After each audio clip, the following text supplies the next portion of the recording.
How to redeem Chipotle gift card online. Hey everyone, welcome back to the channel. In today's video we are going to learn how we can redeem a Chipotle gift card online, so make sure to watch the video till the end.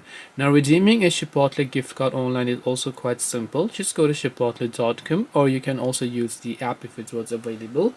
Now what you can do is, one way that you can redeem your gift card is you order something and then you go to the checkout process, and when you go to the checkout process, from there you should be able to go ahead and then basically go to the payment option, where you'll be able to enter your gift card code and then order it.